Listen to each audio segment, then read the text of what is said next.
Hi, everyone. Greetings, Royal Queens and Kings. Thank you so much for coming out tonight.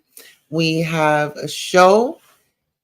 Diddy's billions fail him in court. Nelly sued for uncredited work. And we have more entertainment news. Okay, so let's get up into it. Watch now to learn about the surprising pretrial detention of Sean Combs and how federal court handles bail for celebrities like Usher and Nelly. Stay updated on the latest celebrity news and legal developments in St. Louis, child. It's a lot going on, so you already know. Let's go ahead and get into it.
So let's get right into it, you all. Listen here, listen here. It is up for Diddy.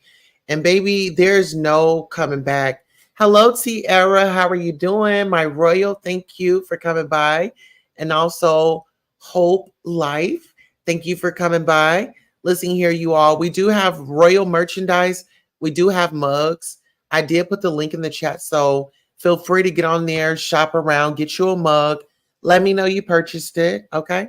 So as you come over here to the Queen Tulsa show, we can watch and sit together. Unfortunate, Diddy is reportedly concerned about his kids and desperately wants to talk to them. Child, let's get into it. Shout out to our friends over at the Neighborhood Talk. Neighbors, this is sad. Diddy is having a difficult time adjusting to the detention facility, apparently, but not due to his own discomfort. Speaking of discomfort, y'all, this whole story is like triggering. So we definitely want to give our trigger warning out. According to TMZ, Diddy is concerned about his 7 kids and desperately wants to communicate with them. A source close to the family told the outlet that Diddy is doing okay himself, but very concerned. For the time being, the family has been supporting each other. Diddy's twin daughters, Delilah and Jessie, have been staying with a friend of Kim Porter's during the controversy. It's not exactly clear when he'll get to talk to them or how often, but we do know that he gets 3 showers a week, 1 hour of recreational time.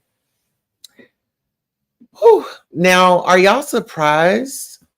Are y'all surprised at the consequences and repercussions that's following Diddy and this whole shebang, right? I'm not surprised. Tiara says, hello, everyone. I don't think the billions failed him. I think he failed the money just by thinking he's above the law. Well, you know what? That makes a lot of sense. And that takes me over here to, I will be like reading from this book, this ebook. It's Our Memories of Diddy Before the Fame. And child, when I tell you, I'm just gonna read a little bit. From the Hood to the Hamptons, our memoirs of Sean Puffy. Oh, our memoirs of Sean Puff Daddy Combs. It's important to have God and friendship in life. When you have God, you are centered with the Creator, and in turn, you are in tune with nature. Friendship is important because it bonds more than oneself. And companionship helps a person go through life's journey. Reverend Al Sharpton. From the Hood to the Hamptons, our memoirs of Sean Puff Daddy Combs. All right, so let's get into it. All right, so this is the acknowledgments. I would like to acknowledge my family, friends, colleagues, Howard family, my roots and culture community, and so many others. This book was written during a pivotal time in history. It was written about the year. It was written about the year 2000. In the early 2000s, hip hop music had created more millionaires and well-to-do Black folk than at any other time in American history, not counting the present, of course. Sean Puff Daddy Combs was one of those African Americans who benefited from the windfall that his phenomenon named hip hop created. He was an architect of getting the bag, and he was braggadocious with it. He created a persona over the decades that has impacted millions of people, both positively and negatively. Growing up with Puff has been an inspirational experience. These memoirs detail the innocent times, the formative years before the glitter and the gold, years that were very important as the educator. Okay, hold on. Hello? Hello?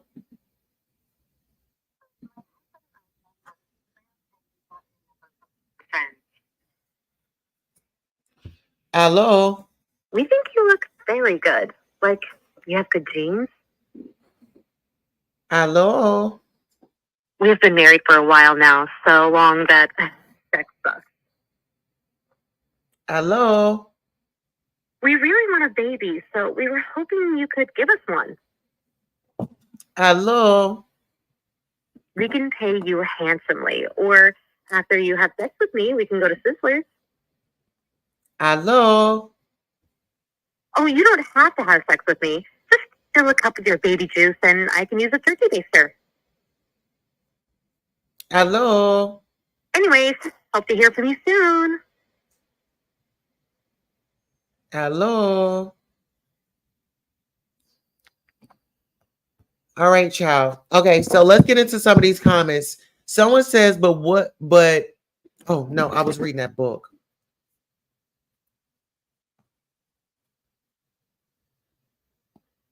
Okay, so it says, where did I? As an educator, John Locke once stated, a children are born a clean slate. It is our experiences and our role models which impact our thinking as we age. I believe there needs to be an in-depth study into the corruption that exists within the entertainment industries over the past century. Time after time, you hear of comedians, singers, executive musicians, and actors falling from grace and into the annals of disgrace. We read about suicides, arrests, and violence of so many rich celebrities that are a part of an industry which use them and turn them out like a pimp to a prostitute.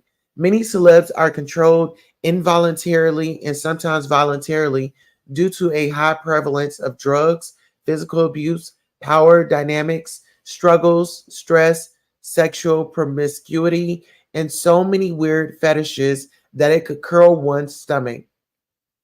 The public is often exposed to these nightmares when a so-called star fall from the industry's grace. It oh, it is an industry that preys on the egos, ambitions, naivete, and desire of many young and old people, the young in particular. Becoming a celebrity is a dream for millions of young people around the world. In my opinion, I noticed that this industry mostly targets the youth. It encourages finding and grooming docile talent in order to allow the BS to flourish. It is a secretive industry, an exclusive club that portrays a lifestyle of wealth and abundance. The mansions, the private jets, the fancy cars, and jewelry always seem to come at a spiritual price for so many. At times, the black celebrity has it worse. He or she may come from a background and an upbringing where there was no generational wealth, thus, he or she may do anything it takes in order to make it. I am not stating this as a fact, but like many others, I base it on what I read or hear. So it is all just a hypothesis. The industry keeps going unchecked. The wealth created is too powerful and the lobbyists are too influential, but it needs to be regulated. From the Hood to the Hamptons was written in the heyday of the brethren Sean Combs, and it gives a nuanced understanding of the brother who dominated the music, fashion, liquor, and streaming scene for close to 34 years. Our friend that grew our friend that we grew up with and have some insight into one of his personalities. This book was written as a memoir, so it's just our memories as much as we can recall. In order to get a good feel of the time period, it would be helpful to listen to the following songs during or after reading the book.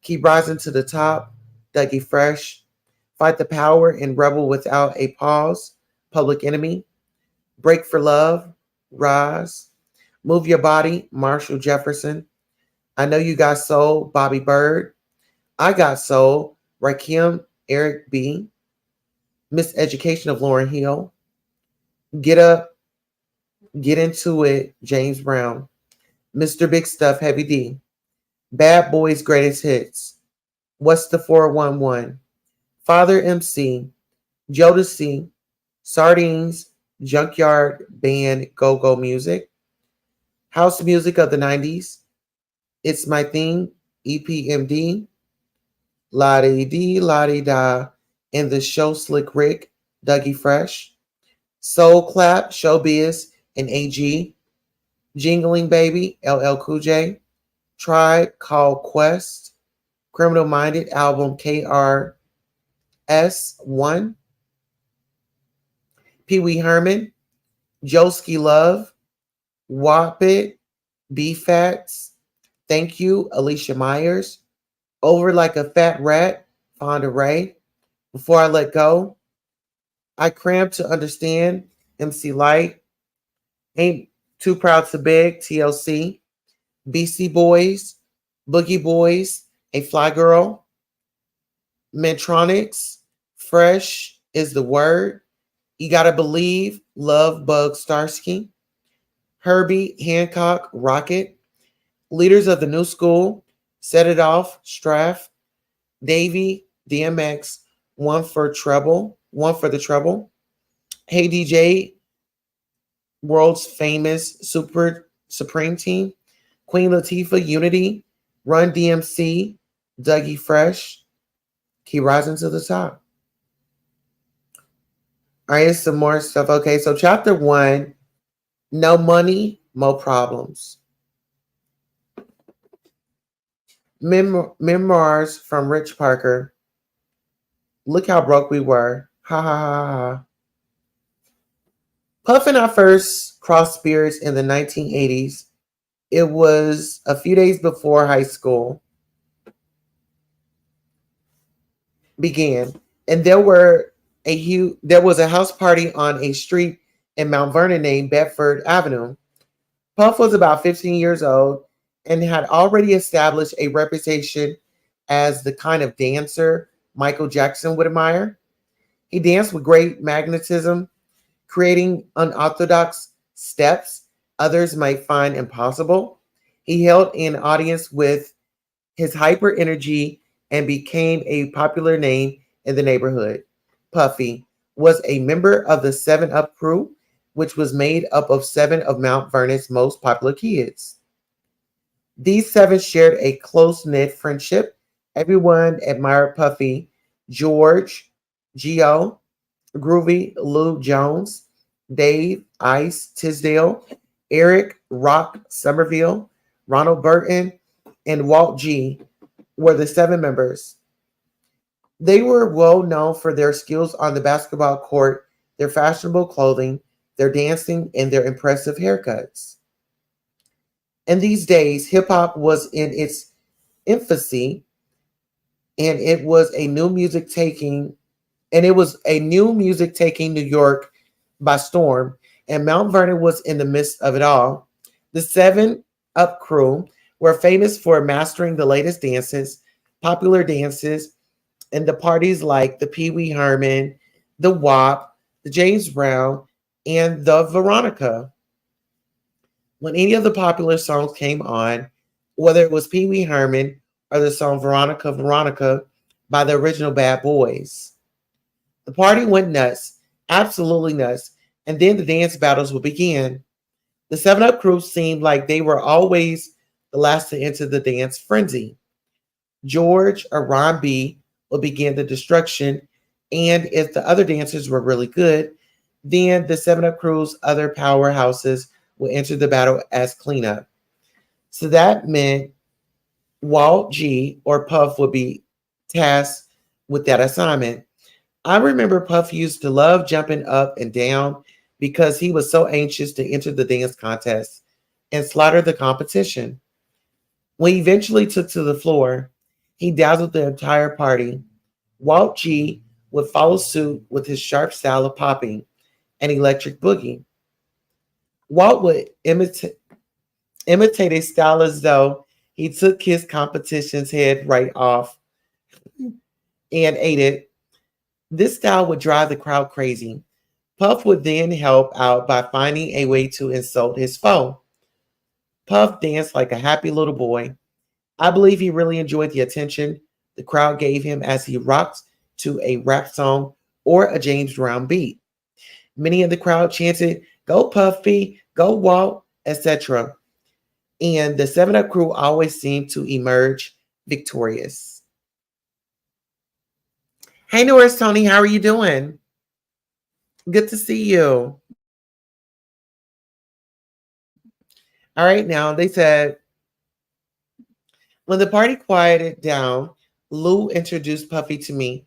I considered myself a pretty cool kid who stayed out of trouble, and I took pride in dating some of the finest girls in high school. I remember that it was easy to like Puff because he was genuinely a fun guy who loved to laugh. To me, his dancing skills only complemented his young and carefree personality, and it was nice meeting him.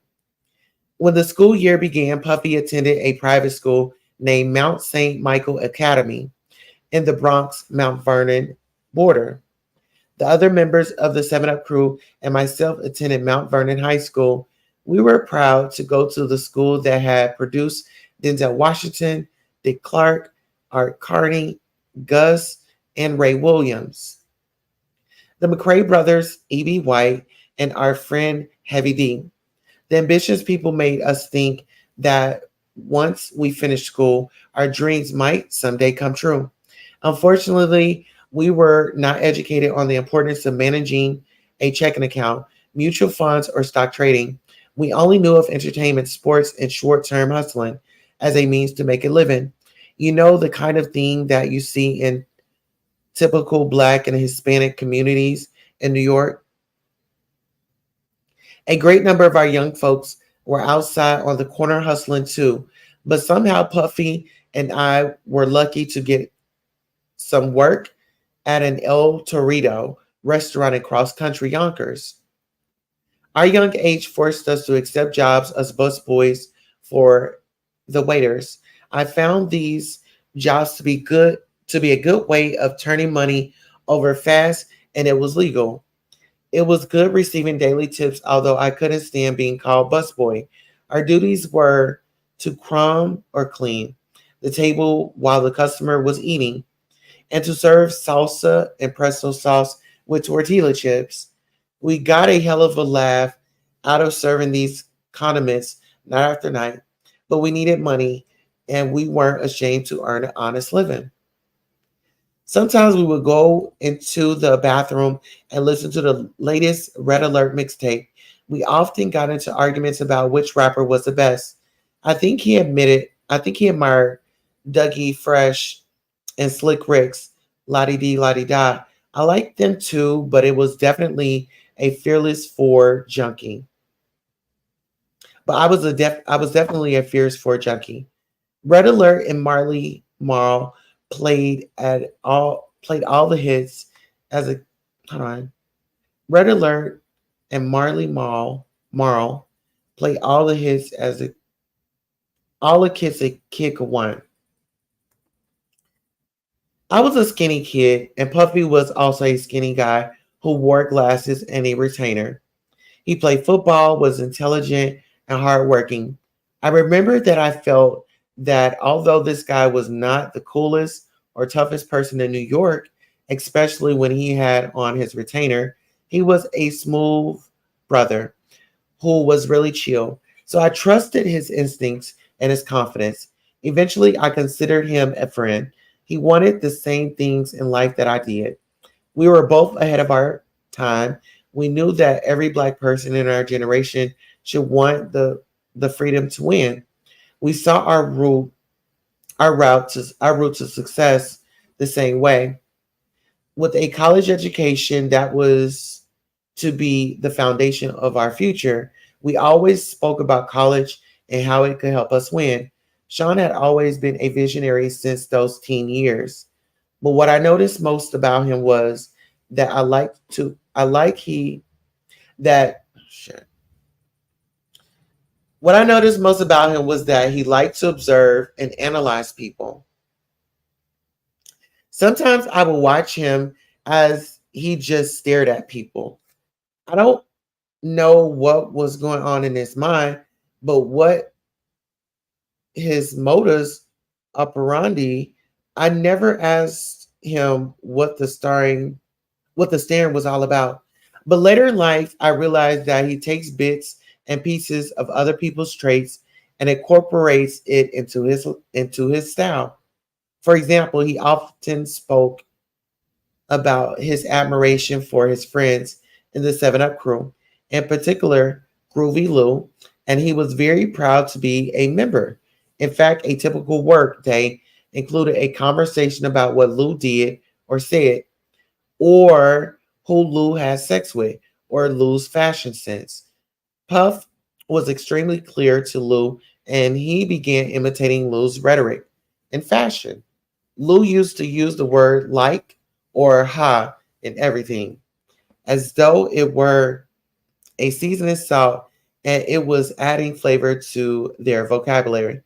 Yo, Rich, that car is hot. Like, or Tina, how you doing? Like, for real? Like, you know what I'm saying? Like, yo, hi, I'm going to the store. You want anything? This fashion and language eventually became the style of the majority of the youth in Mount Vernon. Ever so often, a wealthy Mexican or Caucasian would enter El Torito, and all the bus boys would scramble to see if that person could be seated at our table. We were assigned to different waiters, and our tips were based on what the waiter made. A friend named Jonathan, who was also a busboy, always got the generous waiter. And after him, Eddie, another one of our colleagues, got good tips as well because he was slightly impaired and he was a 40-year-old busboy or busman. Our waiters had weird personalities as well because they were very snobbish. They tipped us with an attitude. I always thought to myself that these waiters were selfish. But despite the low pay, there were a lot of laughs at the job. We would do some grimy things to the waiters, like throwing their shirts in the toilet, only to the waiters who didn't want to pay us, or adding hot sauce to the salsa. It always made me laugh when a customer would ask for water because the sauce was too hot. The manager would not understand how the sauce got so spicy. When the workday was done at El Torito, Puffy's mother would pick him up, and my father would come to pick me up. Sean was very proud of his mother's independence. He always spoke highly of her and looked to her as the most important role model in his life. He lived the way his mother taught him to as well. From my experience with him, he didn't smoke. He scorned excessive consumption of alcohol, and he liked to preach the right from the wrong. It's safe to say that he was a fine young example of a progressive man. As our high school years were coming to a close, Puffy and I would talk every now and then at the job or when we saw each other at Lou's house. But a new chapter was about to begin. My days were pretty simple. I would go to school.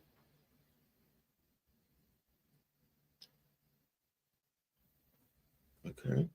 And that was always interesting because there was always a fight or rap battle to watch during lunchtime. Video games were just making their way into the family household as well. Atari, Coleco, Vision, and Intellivision were some of the most popular consoles, and Pac-Man. Dig Dug and Asteroids were also the craze. My life at home was quiet as well because my parents didn't stress me, and they tried to school me about my future whenever possible. So if I wasn't working, I probably could be found in the movie theater at the nearby town of New Rochelle or Whitestone in the Bronx, or walking the street of Mount Vernon having fun. The next 2 years were relatively simple, and the hottest excitement in my life besides hip hop parties was probably my prom. Oh, excuse me, which was a night to remember because I'll Be Sure was elected prom king, and many people objected because they thought that he was selected because of his pull in the entertainment industry. That was hilarious. After graduation, it was time to take the next step in my future, and that would come by going to a university. Ironically, both Puffy and myself decided to attend Howard University in Washington, D.C. This college got my props because people like Thurgood Marshall, Stokely Carmichael, Felicia Richard, and Debbie Allen had gone there. This historically black school had a quality academic program, and more importantly, we heard it had the most beautiful women under its roof. So I could not wait to sign up. In the fall, I enrolled in Howard University. It was an extremely exciting time of my life. I wanted to see how well I would do on my own. I was about to have a full independence and freedom from my parents that I'd waited for.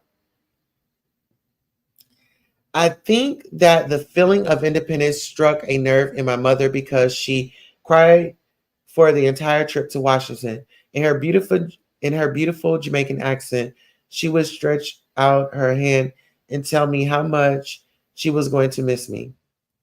When my parents and I arrived in Washington, D.C., after the 4 hour drive from New York, the first thing I noticed was the condition of the city itself. It was a ghetto with a lot of abandoned buildings and poverty stricken people. I was disappointed by the city's appearance since I had expected more. My parents helped me move into a co ed dormitory named Sutton Plaza, and then they left after they felt they helped me settle in. I was officially on my own. During the first weeks, a group of students called Campus Pals were sent by the school to help new students adjust to the new environment. They made me familiar with the pros and cons of college life. My first friends there was Ross Baraka, who can be heard as a teacher on Lauryn Hill's Miseducation, and now is the mayor of New York. Darren Bolden, a Mount Vernon native. Harvey Pierre, who later became Puff's A&R man and then president of Bad Boy. Kevin Pyatt, Derek Murphy, better known as Brand Nubian Sadat X, and Anthony Jones. They were all from New York, Ohio, and New Jersey. So we had a common bond. I was a typical student. I was naive, rebellious, and excited to learn about life. My core classes were in English, functions of mathematics, Spanish, Black Studies, and science. The professors were very interested in the progress of young students. They took their time to explain the curriculum, but unfortunately, I did not always appreciate the finer things in life and ignored their effort. Instead, I followed the crowd and got an extracurricular education on local musical groups in Washington, D.C., frequenting clubs that showcase bands the likes of the Junkyard Band, Chuck Brown, and Rare Essence. They played a different sound than what I had been accustomed to in New York. It was a popular Southern style of music known as go-go music. The folks in DC also had a different sense of fashion than New York. In New York at the time, we wore two-tone jeans, Lee's, Devils, and Sergio Valente jeans, British Walker shoes, Adidas Pumas, Pro Kids, Fila, and Bally shoes, just to name a few. In Washington, they wore a lot of tennis apparel, the New Balance 995 sneakers that reflected light, sweatpants cut off at the ankles, MCM jackets, K Swiss, Bjorn, Borg, Perry Ellis, and Prince.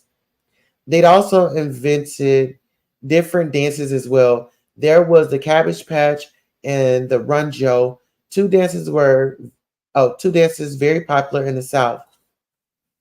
Getting to know this new culture was both thrilling and educational. It began to distract me from my studies. Academically, I began to learn new ways of passing tests. Upperclassmen from New York showed me how to get good grades without studying too hard. They revealed sophisticated techniques of getting passing grades. They figured that teachers wouldn't fail you if they felt you were a friend.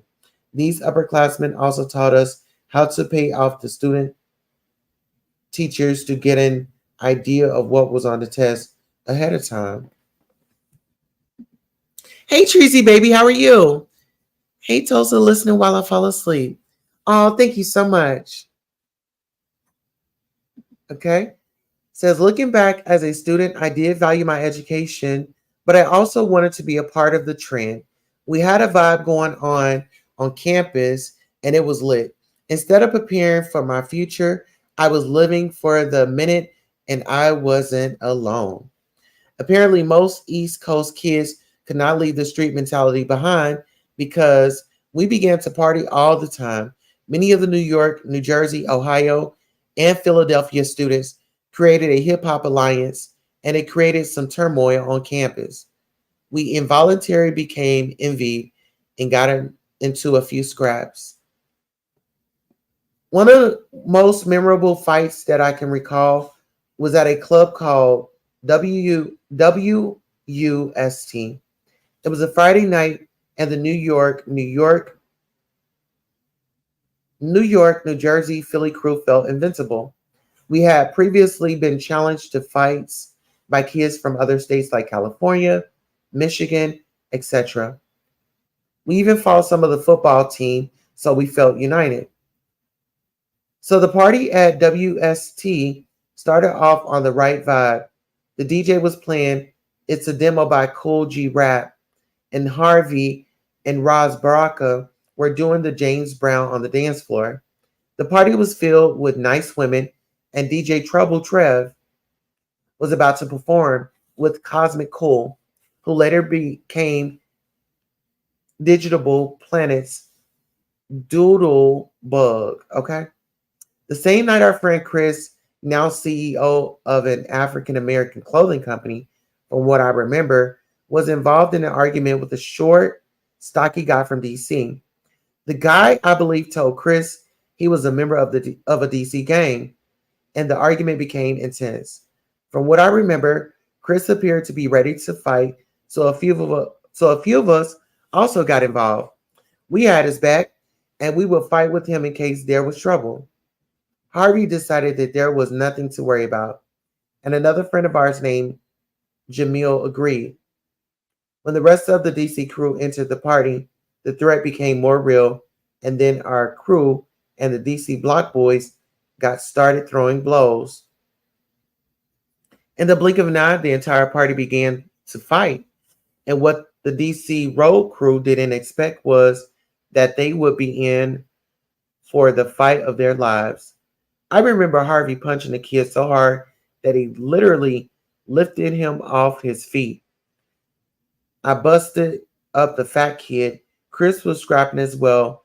And by the time you looked up, everyone was fighting. It was like a scene out of the television program, Bonanza. The dance floor was filled with about 50 young men fighting. And on the upper levels, girls cheered us on, while some cowards from school cringed in the corner. We won the fight, and I remember this victory as the fight made our crew roll thicker than water.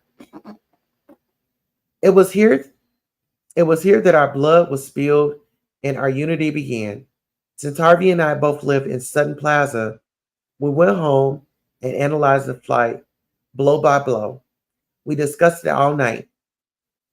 We were proud of our triumph, and as our conversation continued, we knew we could never see the other one suffer because we were becoming true friends.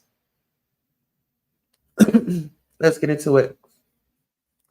Puffy and another mutual friend seemed to be anxious to come to DC whenever I spoke to them on the phone. It felt like they wanted to participate in our ventures and they wanted to leave New York and start college at Howard. They wanted to be involved in our adventures in DC during these early years of hip hop. Puff got on the phone and screamed in my ear, "We coming up there soon, baby."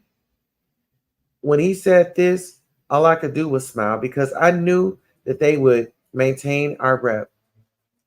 In my first year, I saw our New York crew acquire a great deal of status on campus.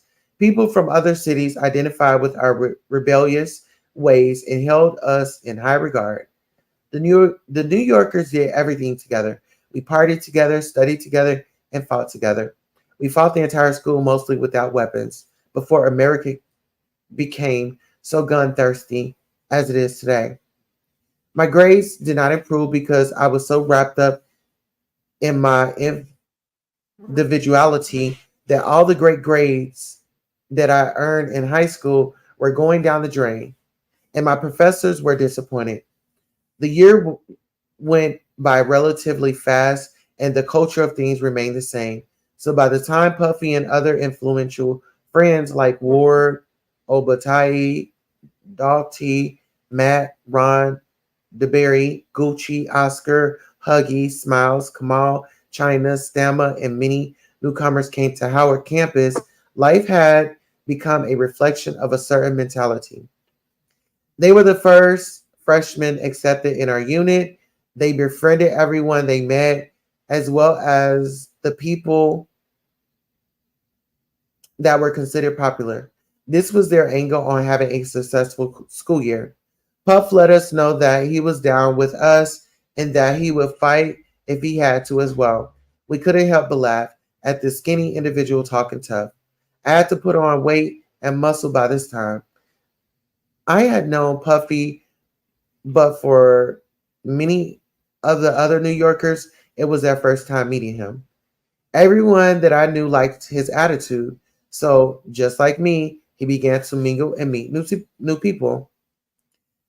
One of the beautiful realities about attending a university like Howard University was the fact that there are many different types of people.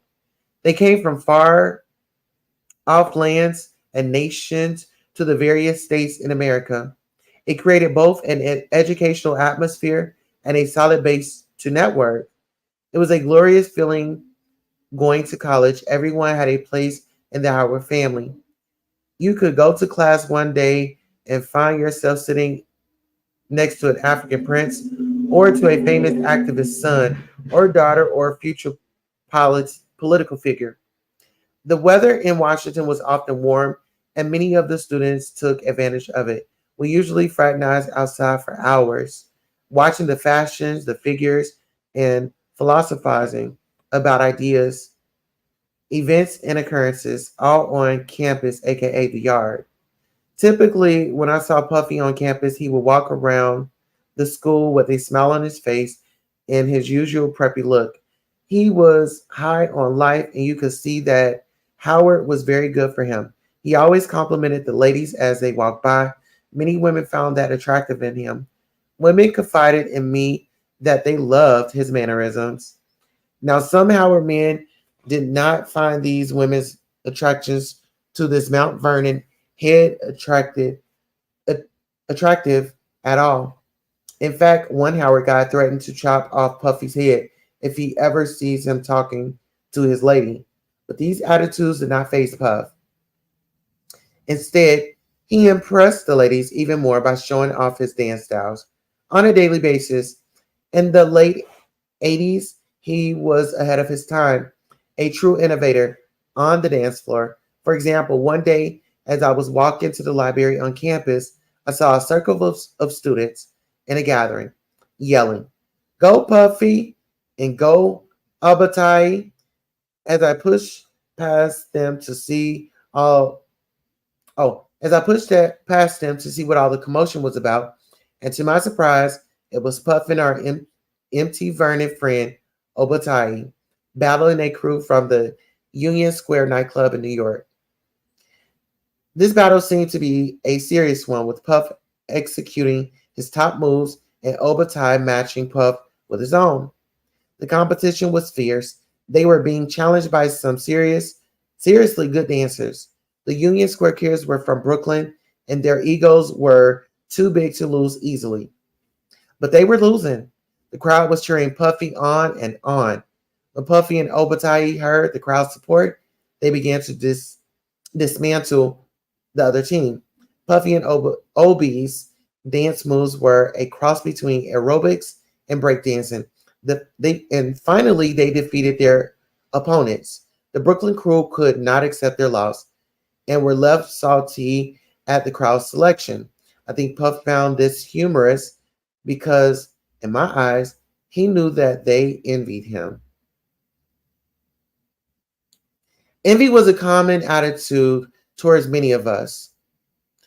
There were several people on campus who were jealous of our showboating, but it did not matter. It seems as though every day one of our friends was involved in a fight or argument with someone, on or off campus. Harvey could only shake his head in disbelief because even he knew that it was getting a little out of control. One-on-one conversations with him reflected our beliefs. He is a Queens native who loved rap music and the street life, but he also had a strong affinity for slow jams and R&B.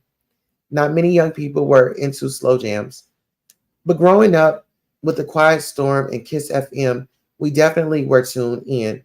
We used to make mixtapes from the radio, and because the stations played slow jams slash love music in their daily rotation, both Harv and myself kept a collection of tapes prepared for prospective girlfriends. Harv was also one of the strongest members of the crew, so he was always asked to participate in the fight.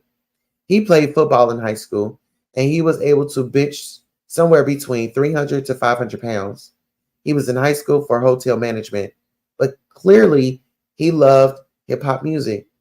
He had a side to his personality that enjoyed comedy, so if you could make him laugh, then you would most likely be his friend. I had a way of making him laugh so hard that he would clutch his chest like he was having a heart attack. Puff's comedic talents also made him laugh, so Puff and Harvey became really cool friends after a while. While Puff was living with another mutual friend of ours from Mount Vernon, Puffy and I would arrange by telephone to meet one another on campus. When we met, we would usually talk about the things going on in New York City, but Puffy was also a sensitive brother who would take interest in his friends' problems as if they were his own. He began to dance in exhibitions for fashion shows and local musicians. His love for the dance floor was like no one that I ever saw before. I saw his dance as a cultural expression. It was a rare It was rare for a freshman to become one of the best, if not the best, dancers on campus. His drive and attitude made Puffy's name circulate throughout many dormitories as if he were John Travolta in Saturday Night Live Fever. The sisters at Howard did not waste time in recognizing his talent because many of them began to call each other on the phone in order to talk about this new kid. Oh, excuse me. Talk about this new kid named Puff. The more parties Puffy rocked with his dancing, the more the attraction would grow. Some females even went through the troubles of finding out his class schedule just so they could talk to him. Personally, I think that he was overcome with joy from the attention he was receiving and needed money to push his talents to their full capacity so that the attention would never die. We both began to seek employment.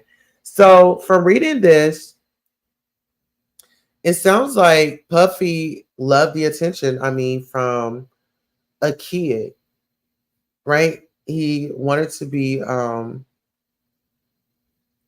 professional. He wanted to be in that industry.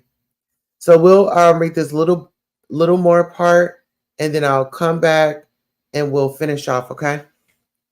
When he wasn't successful in getting one job he wanted, okay, I think it hardened his heart because after that he couldn't simply have fun for his own sake anymore, and all the fun seemed to come to a halt as we went job seeking. I remember the jobs we tried to apply for really were minimum wage.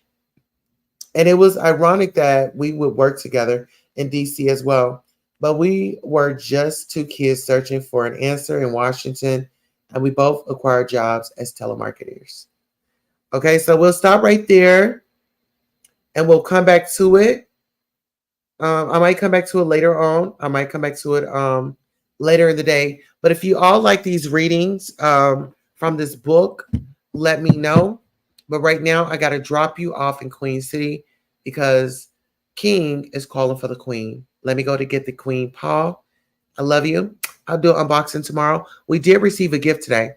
Here, let me get down here. We did receive a gift today. Shout out to one of our royals. They sent us a package in the mail. I received it. It's a big box, and I'll do an unboxing tomorrow. I love you all. Let me drop you off in Queen City. Honey, I'm home.